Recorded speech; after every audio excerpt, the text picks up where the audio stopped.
Welcome back to the channel. American Jedi here, giving you another car review. I thought the Subaru was going to be my last, but I have this Lincoln out on loan right now. It's a Nautilus. My MKZ is in the shop getting one of its speakers fixed that blew. It was already like that when I bought it and I didn't notice it, so it's still under new car warranty, so it's getting fixed. But I wanted to show you this Nautilus real quick. While I have it, this is not an owner's perspective, obviously, because it's a loaner. But I wanted to show you, love that grille. Has the repeating Lincoln logos all throughout. You do have that nice chrome on the bottom. You have the Lincoln embrace. See how the lights came on? Usually you have a welcome mat like right here too, but you probably can't see that till night. And the door handles light up, and so does the tail light. I love the Lincoln tail light. That solid bar in the back, it's just really beautiful. Let's show you this trunk here real quick. So you got the key fob. Double tap it. Trunk opens. You have a nice spacious trunk in the back, or whatever you want to call it, cargo space. You can fit a couple dogs back here, a couple suitcases. Seats do fold down. Seats fold down. You have a little 12 volt there. I think Lincoln or Ford, if you're listening, I doubt you are. I doubt you watch my videos, but I think you should put a 110 here.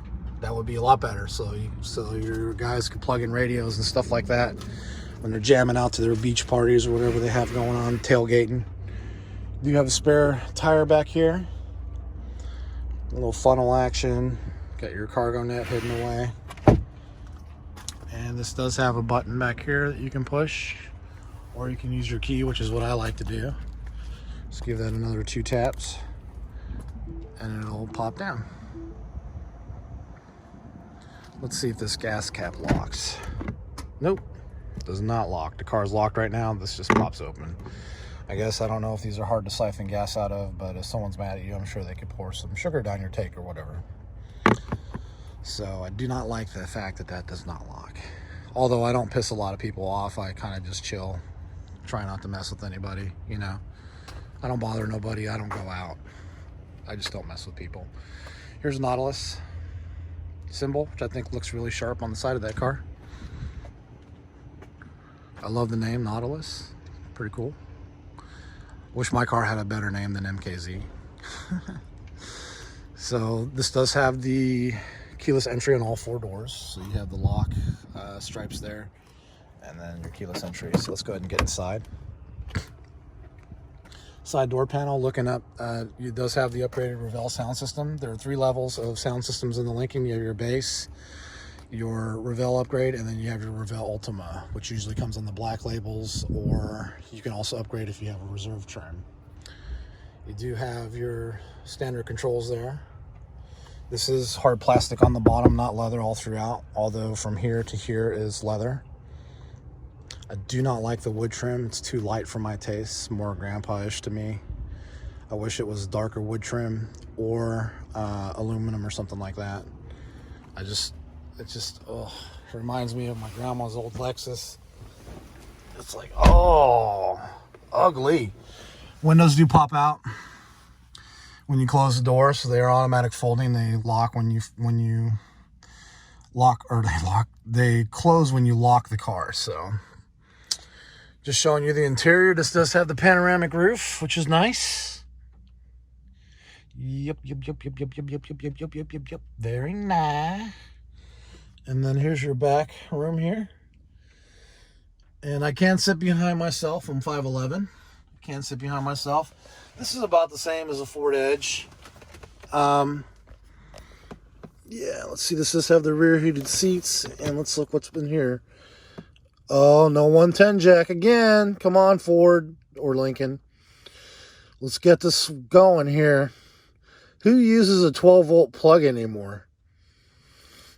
I guess some phone chargers have 12 volt plugs, but really, I haven't used a 12 volt plug. Those always remind me of the cigarette lighters, is what that reminds me of. Back in the day, you had a cigarette lighter, you know. But let's look at the little cargo space here. So you push this open. It's pretty deep. You can fit your phone in there. Oh, there is a USB thing in there, so that's a nice little plug your phone in, you know, kind of area. Push that, a nice soft close. They did upgrade this little center thing, because now you push a button to open it. On mine, you just lift it up. It's got like a click. It's like hard click. You have to push down hard to close it. Here, it's a nice soft open. You do have this tray on mine. It just removes. On my 17, it just kind of pops out. This one, it actually folds. And then down here, you have another USB. So if you want to hide your phone away so you're not tempted to text, you could do that. And then another 12 volt. Boo. You do have some shelving in here, although I have a high doubt of what it's useful for. You could put a purse in there maybe. And then this shelf is like pretty much useless. Unless, I mean, I don't really know. I guess you could put a phone there. There's another 12 volt. I guess you could put a phone there or something. I don't know. It's really, or change or something. Let's go ahead and turn it on real quick so you can see what's going on. A couple differences between the 17 and the 19. They moved the start button down here. Used to be up here at the top. This one has the auto stop start, so you can turn that off up here, which I choose to do because I hate that feature. I hate taking my brake off the or taking my foot off the brake, starting the car and then going. I'd rather just roll forward and go. I'm not really a big fan of waiting that extra second, you know, because I'm in a hurry. Everyone's in a hurry, aren't they? I'm in a hurry. I ain't got time to wait a second for the car to start and then go. So the auto hold is now down here as well. Used to be up there. So that's your brake hold, which if you don't know what that does, brake hold is if you're in stop and go traffic, you can turn that on. So that way when you come to a stop, you can take your foot off the brake, the car will still be braked. It won't roll forward, and then when you're ready to go, you just push on the gas and it'll automatically let off the brake. This is weird. There's a glove box button now to open that. That kind of scares me because I'm like, what if I have to take my car in to get the glove box fixed? And how much is that going to cost me if it's not under warranty? So yeah, man, the other day I spent a couple $100 fixing my glove box. No thanks. Let's see what else we have here. So this one does have all your temperature controls down here. You can turn your HVAC system on, off. Obviously you have all your stuff here. Heated seats. This does have the dual zone, auto, heated. These are only ventilated. They're not actually AC like in my MKZ. These push air through. I can feel the air on my back. I mean, the air is kind of cool, but I don't think it's air conditioned air. Like in my MKZ, it says, instead of a fan, it says AC right there. And it blows air conditioned air on the back of the seat and makes the whole seat cold, which I thought was different and kind of cool. You do have your Sync 3 system here. Boop. You have your Sync 3 system here, and yeah, it's been updated to the version 3.3, so I think it accepts Waze now and everything like that. Over here, you do have your headlight controls, fog lamp. You can release the trunk lid. I'm not sure what TCS is. And you have your electronic parking brake. On here, I actually customized this because originally the song would show up over here and then there was nothing else. I mean, half the screen looked empty, so I was like, come on, there's got to be a way to mess with that. And if you have a Lincoln 19 or newer and it does have these similar controls, you just go in here and then you hit display down here. So you hit display and it'll bring up this, okay? And then you hit this center button right here that says okay. You push that down. And then here you can select what you want to show up on there. So like before it was only speedometer only. And this is what it looked like. And I was like, man, half the screen's empty. Like, that's really lame. So you can go through and cycle. So just hit display again. That'll bring up these options. Hit gauges. And then you can do, what's the Eco Coach look like? Kind of the same. So I like to go to display, gauges, and I want to see everything. I want to see the tachometer. I want to see everything. I want that screen to be full. I want as much information as I can get. You still have your song name up here, your temperature, direction you're heading. I like having the tire pressure because I always want to know, whether I got to put more air in my tire, or if I hit something and I don't realize it and one of the tires is leaking, I'll be able to see up there that I'm about to have a flat. So let's hear this thing from the inside. Not bad.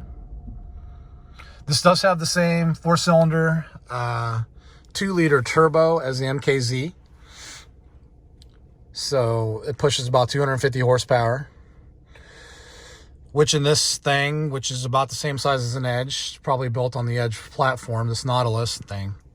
This Nautilus, it still has a lot of get up and go, actually. I was surprised for a 4-cylinder. The turbo really helps out a lot. I was able to get up to highway speeds really quick, and even when I was going 70 on the highway, I could pass, I get up to 80 really quick to pass other cars in the right lane. And, yeah. It's definitely suitable. You don't have to have a V6. You don't need a V8. The 4-cylinder turbos are actually pretty darn good. Pretty darn good. I was impressed because my Lexus is a V6 and I was worried on my MKZ, which is the 4-cylinder as well. I was like, man, is this thing going to have enough power? Is it going to be quick enough? Because I got to merge into traffic in the front of my neighborhood that's going 70 miles an hour because I live right off of a highway. My neighborhood's right off of a highway. So showing you the controls here, you do have what's nice here is because it used to be like this 2 buttons would be like your track forward and track back, and then you would have like a volume toggle here, and it was really hard to hit because the button's actually a lot smaller than this for the track forward and track back that's in my 17 Lincoln. So they did upgrade it, and they now have your volume and track forward and track back in one spot, which is nice because you can bloop, bloop, bloop, bloop, do it like that. Your cruise control, and then you can hit this for your nav. This is going to control this screen here. So this whole screen, this entire screen, instead of having a left and a right like in my Lincoln, I have the whole screen here is controlled by all these buttons here. So this goes in your settings. That's your navigation, music, phone, and that's your back button, OK button, toggling through the things. So like this, you can toggle through fuel economy or tire pressure. What else can I tell you about this car? This does have, looks like the automatic wipers. Yeah, looks like you toggle that switch there. This does have also the auto high beams. You toggle that switch there to have the high beams. High beam, low beam be automatic. This does have the lane keep assist. Not sure if it has the adaptive cruise control. Usually when they have the lane keep assist, they do, because that's included in the technology package. But that was for my knowledge on that was for the 17s. I don't know anything about the 19s. So I want to give you my final thoughts on what I think about Lincoln. You do have your controls up here in your sunglass holder. And I'm going to start off with this home link thing, okay? In my Lexus and in my Subaru, the home link is under here. And they're solid buttons. They feel nice, they're tactile, and they don't feel cheap. You know what I mean? This feels cheap. You're pushing on this and the thing's bending, and it's like I can get my fingernail under there. I can almost get my finger under there. Seems like it will pop off, I'm afraid that's going to pop off after years of use. Another thing about the Lincoln is like this thing here. I can fit my whole finger under there if I wanted to, if I wasn't afraid that the airbag would blow up in my face. But I can fit my whole fingernail under this gap here. It's just, I don't know. The interiors, these buttons, they just aren't as nice as in the as in the Lexus. They just don't feel as good. I feel like after 10 years of use, they might start popping off, or these things might start rubbing off and you can't see what you're doing anymore. These symbols might start coming off. Even the levers for the light and everything, I don't know. it doesn't feel as nice. These aren't soft touch, they're hard plastic, and it doesn't feel as nice as the Lexus. Now the Lexus, in my opinion, and I think it's pretty obvious, is just a better built automobile than Lincoln. I mean, it's more solid, it's more reliable, the interiors are nicer, better quality. They're just a better built car. Now, why did you buy an MKZ, do you ask? Well, and step down from your 19 ES350. Well, that's the whole thing, is that it was a step down, and the Lincoln was about $30,000 less than my Lexus. So yeah, I'm saving $30,000. But the main reason why I went with Lincoln, I just like the way they look. I like the exterior styling. I think they're prettier than Lexus's by far. I like this Nautilus, looks way better than an RX 350, which is what it competes with.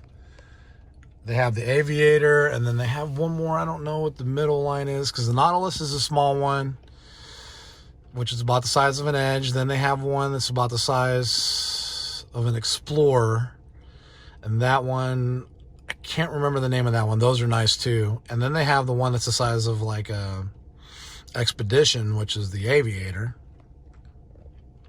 which everyone's familiar with. But so my thoughts on Lincoln versus Lexus. The reason why I went with Lincoln is that they're more rare. You don't see as many Lincolns on the road. I'm not a big person to stand out, but I think that more people look at my Lincoln than they did at my Lexus. Like, more people notice the MKZ. I've gotten compliments on the MKZ. I've gotten a few compliments on the Lexus too, but I get more compliments on the Lincoln MKZ. Everyone says how nice of a car it is. The exterior styling is just better. You have that Lincoln, straight line light in the back, that light bar in the back, which I think looks hot at night. You have the Lincoln Embrace, which the Lexus doesn't do. The Lexus, the door handles light up, but it doesn't do the whole all lights on, Lincoln welcome mat, all that stuff. So there's pros and cons to both vehicles. If you're looking strictly for reliability and craftsmanship, and you're not very worried about how the car looks, go with the Lexus. It's just that the Lexuses, they look old. They look like they're for old people. Now, the ISs are a little more slick, like the smaller Lexus IS, the new ones that they just came out with, the 21s. I think they're geared more towards the younger generation that want a sporty sedan, to compete with like the BMW 3 Series and the Audi A4s and all of that stuff. So yeah, Lexus does have a sportier car, but most of their lineup looks old. Other than the front grille I think looks nice. Some people hate it, but if you look around the sides and the back of the car, they're just not as nice. And the interior in the Lincoln is just as quiet as the Lexus. They have the double pane, side glasses. They have the double pane windshield, so it's just as quiet on the highway as the Lexus. Now, this being a 4-cylinder, I may hear a little more engine noise than I like. Or, not that I like, it doesn't really bother me, but more engine noise than the Lexus, which was a V6. It was a lot quieter, a lot smoother in terms of noise. Not smoother as in shifting or anything like that, or the transmission. It's just, in terms of noise, it was better. So, the Lexus was quieter in that regard.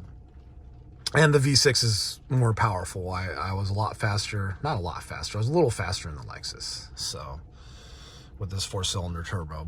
But if you're looking for something budget friendly, but you still want luxury, I would go with the used Lincoln. Just make sure that its maintenance has been up to date. If it's out of warranty, you might want to get an extended warranty plan. Or actually, what I would do is set aside some money in case for repairs or anything. With the Lexus, you're really not going to have to worry about that as long as it's been taken care of. You just got to change the oil. Lexuses don't break down very often. Lincoln, you're looking at 24th out of 32 in terms of reliability. And Lexus is number one. So take that with a grain of salt. Whatever's important to you. If you want a car that looks better and feels a lot more younger, I would go with Lincoln.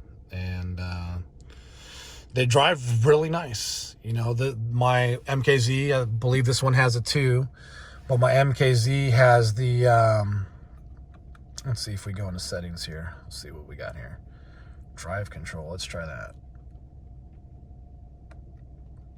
Oh, okay, yeah, here we have handling in D, yep. So I'm gonna click comfort on that. That's how I like it. Handling in sport, you want it in sport because you're driving in sport, and performance, you want it in sport too. So this does have the adaptive suspension, just like my MKZ. You're gonna have comfort, normal, and I think it was sport, right? Yeah, comfort, normal, and sport. So it does have the adaptive suspension. Lexus does not, at least in my ES350, did not have the adaptive suspension. I think they're available, maybe in the F Sport. I'm not 100% sure, but I think if you're looking for something affordable and you still want a luxury vehicle that looks good, and you know, you want to be a little different than the rest of the crowd, go with the Lincoln. That was the reason why I got it. I like to be, you know, when people see my car, it's not something they see all the time. You know, with Lexuses, there's tons of them out there. With BMWs, there's tons of them out there. You know, and Lincoln isn't any worse on reliability in terms, you know, when if you're looking at like a BMW or Mercedes. I would never buy one of those just because, you know, right after the lease period ends is when they start having problems. So right around 4 or 5 years, they start having issues. I had a BMW 335i, and right before the warranty expired, both turbos blew, and thank God it was under warranty, because that would have cost me $6,000. I asked them, I was like, hey, if I wasn't under warranty, how much would this have cost me? They're like, oh, right around 6,000 plus. And I'm like, ooh, yeah, time for the car to go. So I wanted to go before any more BMW problems pop up. Nice thing about Lincoln too is you can have them serviced at Ford. You can have your Ford serviced at Lincoln.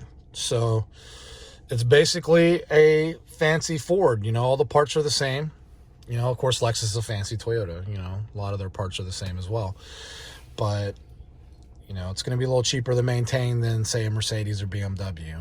And, you know, so that's something to take into consideration, too, if you're looking to keep the car for a while. You're not looking for a car that's only, you know, you're only going to keep for a couple years. I do notice on, like, my MKZ, the back here would be black, and it's starting to turn purple after 3 years. So I'm not sure about the material quality inside of Lincoln's versus Lexus's. I think the Lexus has a better interior quality, just better materials that they use. So again, it's kind of like you have to weigh the pros and cons on what you want. You know, if my mom was buying a new car, I'd say get a Lexus.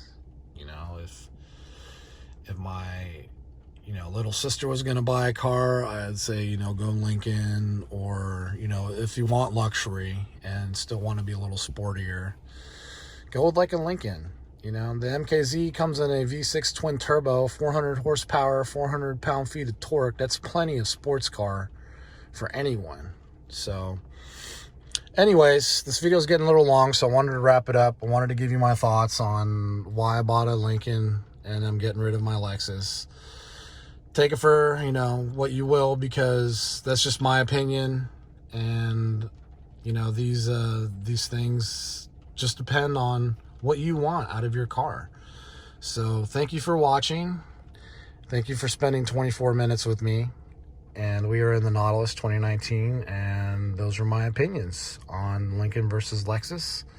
Thank you for watching, and have a good day. Bye.